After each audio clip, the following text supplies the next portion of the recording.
लो बई दोस्तों, अज दी वीडियो शुरू करते हैं। पिछली वीडियो दे विच असी मीराबाई दे एक शब्द बारे विचार कीती सी। उस दे उपर जो चर्चा पंथक विद्वानां दे विच हुंदी रही, उसनूं असी थोड़ा जिहा अगे तोरदे हां। सिख पंथ दे विद्वान किस तरह के विद्वान रहे ने, उहदी झलक भी अज दी वीडियो तो बाद तुहानूं जरूर थोड़ी जी समझण दे विच मदद मिलेगी। मीराबाई का शब्द करतारपुरी बीड़, जिन्हों असल बीड़ आदि बीड़ कहा जाता है, उहदे विच लिख के कट्टिया होया, उपर कांटा वज्जा होया। ये नहीं कि उहदे विच है ही नहीं हैगा। और इहदे उत्ते विचार करदे हां, 20वीं सदी के सब तो श्रोमणी सिख विद्वान, तुहानूं पता है ना कि श्रोमणी सिख विद्वान किनूं कहा जाता 20वीं सदी दे विच। 20वीं सदी का श्रोमणी सिख विद्वान सरदार कपूर सिंह ICS नूं कहा जाता है।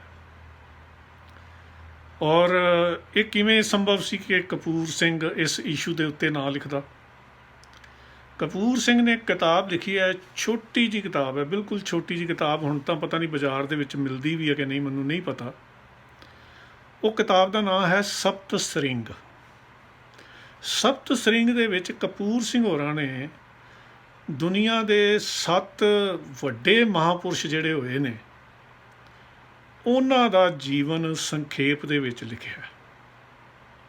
इस पक्ष तो वो किताब बड़ी अच्छी किताब मैं कहांगा पंजाबी जगत दे विच, परंतु वो किताब इतनी मकबूल नहीं हो सकी।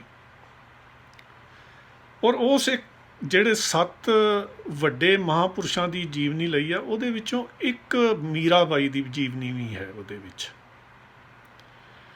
और जदों मैं खोज कर रहा सी तां उस वेले मैं उस किताब दे विच मीराबाई बारे एक श्रोमणी सिख विद्वान की लिखदा है, ये मैं जानन वास्ते कोशिश की। वो किताब पढ़ी।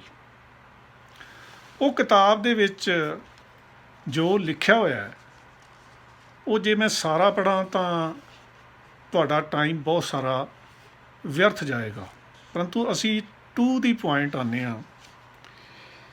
जिहड़ा उस किताब दे विच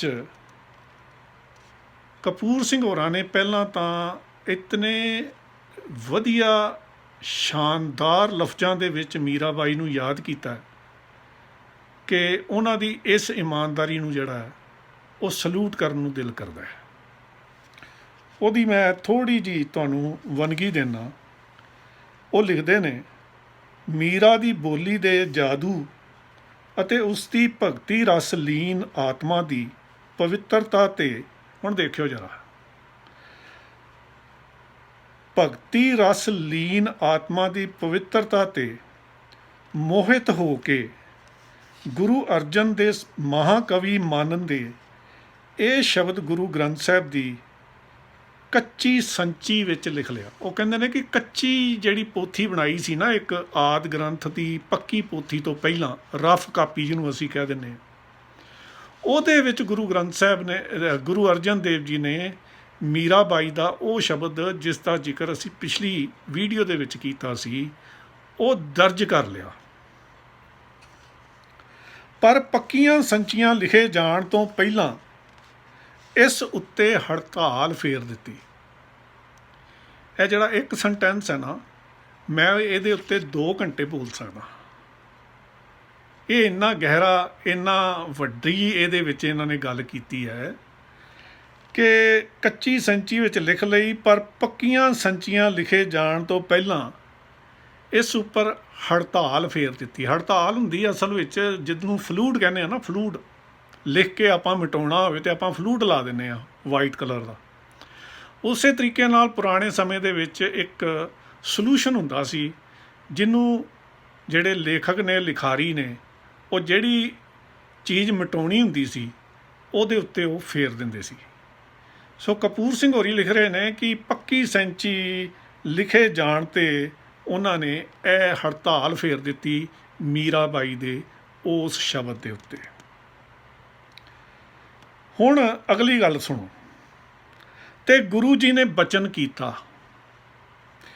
ਕੀ ਬਚਨ ਕੀਤਾ ਕਿ ਮੀਰਾ ਬਾਈ ਉੱਚ ਕੋਟੀ ਦੀ ਭਗਤ ਹੈ ਤੇ ਬੜੀ ਉੱਚ ਅਵਸਥਾ ਵਿੱਚ ਵਿਚਰਨ ਵਾਲੀ ਕਵੀ, ਪਰ ਇਸ ਜਨਮ ਵਿੱਚ ਅਵਤਾਰਵਾਦ ਦੇ ਸਰਗੁਣ ਮੰਡਲਾਂ ਵਿੱਚ ਹੀ ਵਿਚਰਦੀ ਰਹੀ।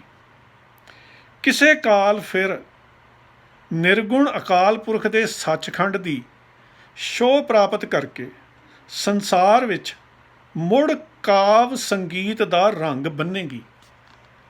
ਸਮਝ ਲੱਗੀ? ਭਾਈ ਕਪੂਰ ਸਿੰਘ ਜੀ ਲਿਖ ਰਹੇ ਨੇ ਕਿ ਗੁਰੂ ਅਰਜਨ ਦੇਵ ਜੀ ਨੇ ਇਹ ਭਵਿੱਖ ਦਾ ਬਚਨ ਕੀਤਾ ਕਿ ਹੁਣ ਤਾਂ ਜਿਹੜਾ ਉਹ ਸਰਗੁਣਵਾਦੀ ਹੈ ਮੀਰਾ ਬਾਈ, ਪਰੰਤੂ ਅਗਲਾ ਜਨਮ ਜਦੋਂ ਅਕਾਲ ਪੁਰਖ ਦੀ ਕਿਰਪਾ ਦੇ ਨਾਲ ਉਹਦਾ ਹੋਵੇਗਾ ਤਾਂ ਉਸ ਵੇਲੇ ਸੰਸਾਰ ਵਿੱਚ ਮੁੜ ਕਾਵ ਸੰਗੀਤ ਦਾ ਰੰਗ ਬੰਨੇਗੀ ਤੇ ਸਿੱਖੀ ਮੰਡਲ ਦੇ ਆਕਾਸ਼ ਵਿੱਚ ਚੰਦਰਮਾ ਵੱਤ ਤੇਜ ਪ੍ਰਾਪਤ ਕਰੇਗੀ। ਉਹ ਸਮਾਂ ਅਜੇ ਆਉਣ ਵਾਲਾ ਹੈ। ਵੇਖੋ ਭਵਿੱਖਬਾਣੀ ਕੀਤੀ ਗੁਰੂ ਅਰਜਨ ਦੇਵ ਜੀ ਨੇ ਕਿ ਇਸ ਤਰ੍ਹਾਂ ਹੋਏਗਾ। ਇਹ ਕਪੂਰ ਸਿੰਘ ਜੀ ਨੇ ਕਿੱਥੋਂ ਲਿਆ? ਸੁਫਨਾ ਆਇਆ ਜਾਂ ਕਿਸੇ ਗ੍ਰੰਥ ਵਿੱਚ ਲਿਖਿਆ? ਉਹਨਾਂ ਨੇ ਕੋਈ ਨਹੀਂ ਦੱਸਿਆ ਕਿ ਜੇ ਉਹਨਾਂ ਦੇ ਮਨ ਦੀ ਕਲਪਨਾ ਸੀ ਕਿ ਉਹਨਾਂ ਨੇ ਇਸ ਤਰ੍ਹਾਂ ਗੁਰੂ ਅਰਜਨ ਦੇਵ ਜੀ ਦੇ ਮੂੰਹ ਵਿੱਚ ਸ਼ਬਦ ਪਾ ਦਿੱਤੇ ਕਿ ਭਵਿੱਖਬਾਣੀ ਹੋਏਗੀ ਤੇ ਉਹਦੇ ਵਿੱਚ ਜਿਹੜੀ ਹੈ ਮੀਰਾ ਬਾਈ ਭਵਿੱਖ ਵਿੱਚ ਜਨਮ ਲੈ ਕੇ ਫਿਰ ਬਾਣੀ ਲਿਖੇਗੀ ਤੇ ਅੱਗੇ ਜਾ ਕੇ ਉਹ ਕਹਿੰਦੇ ਨੇ ਕਿ ਇਹ ਬਾਣੀ ਫਿਰ ਗੁਰੂ ਗ੍ਰੰਥ ਸਾਹਿਬ ਦੇ ਵਿੱਚ ਜਿਹੜੀ ਹੈ ਉਹ ਸ਼ਾਮਲ ਕੀਤੀ ਜਾਵੇਗੀ। ਦੇਖੋ ਸਿੱਖ ਵਿਦਵਾਨਾਂ ਦੇ ਪੱਧਰ। ਹੁਣ ਸਵਾਲ ਕਈ ਪੈਦਾ ਹੋ ਜਾਂਦੇ ਨੇ ਜਦੋਂ ਇੰਨੀ ਗੱਲ ਹੀ ਆਪਾਂ ਪੜ੍ਹਦੇ ਹਾਂ, ਸੁਣਦੇ ਹਾਂ ਕਿ ਗੁਰੂ ਅਰਜਨ ਦੇਵ ਜੀ ਦੀ ਹਯਾਤੀ ਦੇ ਵਿੱਚ ਤੇ ਮੀਰਾ ਬਾਈ ਦਾ ਜਨਮ ਦੁਬਾਰਾ ਨਹੀਂ ਸੀ ਹੋਣਾ ਤੇ ਬੀੜ ਤਾਂ ਤਿਆਰ ਹੋ ਗਈ।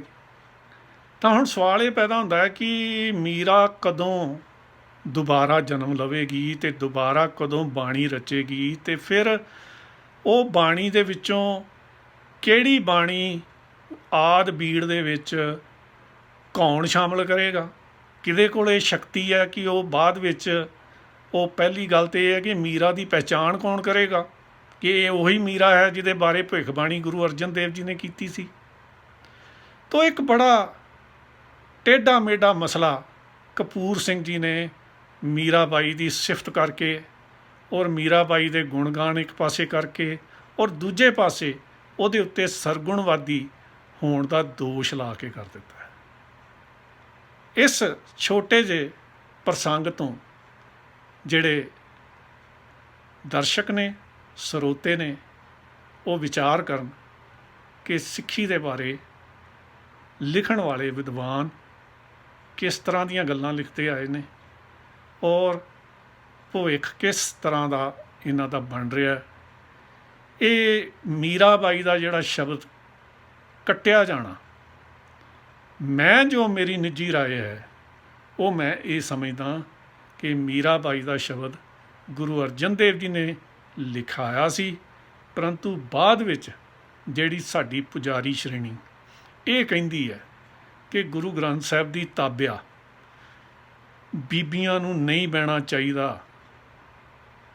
ਉਹ ਪੁਜਾਰੀ ਸ਼੍ਰੇਣੀ ਜੋ ਅੱਜ ਤੱਕ ਸ੍ਰੀ ਦਰਬਾਰ ਸਾਹਿਬ ਅੰਮ੍ਰਿਤਸਰ ਦੇ ਵਿੱਚ ਬੀਬੀਆਂ ਨੂੰ ਕੀਰਤਨ ਕਰਨ ਅਤੇ ਸੇਵਾ ਕਰਨ ਦੇ ਰਾਹ ਵਿੱਚ ਰੁਕਾਵਟ ਪਾਈ ਹੈ, ਜਿਨ੍ਹਾਂ ਨੇ, ਉਹਨਾਂ ਦੀ ਜਿਹੜੀ ਵੱਡੀ ਸਾਜ਼ਿਸ਼ ਨਾਲ ਇਹ ਜਿਹੜਾ ਸ਼ਬਦ ਹੈ ਇਹ ਕੱਢਿਆ ਗਿਆ।